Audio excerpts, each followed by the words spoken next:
Tsohon gwamnan na Kano wanda shi ma ya bar jam'iyyar APC da PDP ya dawo NNPP ya ce barin wasu mutane ko jam'iyyu kalilan suna jan akalar demokuraɗiyyar Najeriya saɓanin muradun al'umma ya sa shi karfafa NNPP don zama zaɓi ga 'yan siyasa masu ra'ayin sauya lamura. Jam'iyya ce wanda muke zaɓo mutane da suke da daraja kuma suke da aƙida. Akwai mutane da yawa da aka yi wa laifi suna nan amma ba za su zo ba, in sun zo mu ma za mu nuna musu cewar halinsu ne ya koro mu daga inda suke. Jam'iyya ce ta ceto al'umma, musamman mutane mabukata, talakawa, marasa lafiya, tsofaffi, yara ƙanana. Kuma dama aikin gwamnati shine ta kare azzalumai daga cutar talakawa.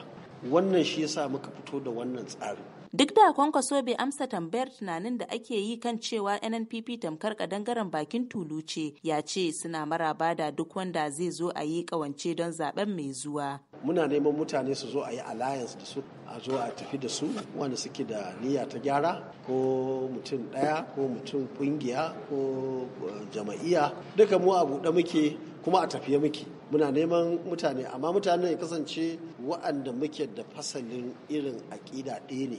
Sanata Halliru Jika, wanda tun farko ya mika wasiƙa aka gabatar a gaban majalisar dattawa ta ficewarsa daga APC zuwa NNPP, ya ce ya samu tiketin takarar gwamnan Bauchi kuma baya shakkar manyan jam'iyyun biyu. Shugaban majalisar dattawa Dr. Ahmed Ibrahim Lawal ya karanta wannan wasiƙa na wani cewa na bar jam'iyyar APC na koma NNPP saboda rashin adalci da aka yi mun. Duk cikinsu ba wanda ke gabana, da shi gwamnan da ke kai da shi ɗan takarar na APC, ko a faranti aka kasa mu an san waye Halliru Jika ciki, saboda haka wallahi ba su gabana.